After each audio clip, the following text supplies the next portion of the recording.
Welcome to NCN news. నా పేరు ప్రశాంతి. బులెటిన్లో ముందుగా హెడ్లైన్స్ చూద్దాం. జవాన్ మురళీ నాయక్ వీరమరణం కలిచివేసింది మంత్రి కందుల దుర్గేష్. దుష్ట శక్తుల ఆటలను కట్టించే విధంగా అద్భుతమైన కార్యదీక్షతో ముందుకు వెళుతోన్న ప్రధాని నరేంద్ర మోడీ ఆలోచనను అమలు చేస్తున్న త్రివిధ దళాల గొప్పదనాన్ని, అందులో అసువులు బాసిన భారత జవాన్లను స్మరించుకుందామని మంత్రి కందుల దుర్గేష్ అన్నారు.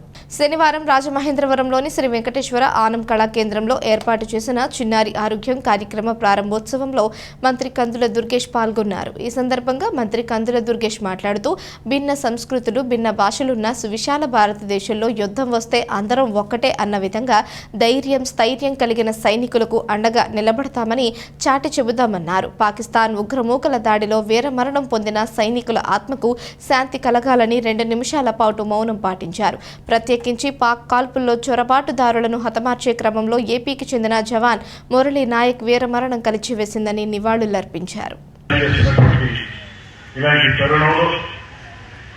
మనందరం కూడా సమైక్యంగా నిలబడుతున్నాం అనేటువంటి మాటలు చెప్పడం ద్వారా దుష్ట శక్తుల యొక్క ఆటలను కట్టించే విధంగా అద్భుతమైనటువంటి కార్యదీక్షతోటి ముందుకు వెళ్తున్న మన ప్రధానమంత్రి నరేంద్ర మోడీ గారి యొక్క ఆలోచనని అమలు చేస్తున్నటువంటి త్రివిధ సైనిక దళాల యొక్క గొప్పతనాన్ని, అందులో అసూలు పరిచినటువంటి మన భారత జవానుల్ని, వారందరినీ కూడా స్మరించుకుంటూ మనం ఈ కష్టకాలంలో, ఈ సందర్భంలో మనందరం కూడా ఒక్కటే, భిన్న సంస్కృతులు, భిన్న భాషలు ఉన్నటువంటి ఈ సువిశాల భారతదేశం విషయం వస్తే అందరం ఒక్కటే అనేటువంటి భాషను తెలియజేసే విధంగా మన ధైర్యాలను చూపిస్తున్నటువంటి సైనికులకి అండగా నిలబడతాం అనేటువంటి మాటతోటి మనందరం కూడా ఈ దేశ సమగ్రత కోసం నిలబడాలనేటువంటి మాటని మీ అందరికీ మనం చేసుకుంటూ, అదేవిధంగా ఎవరైతే అసూలు బాసినటువంటి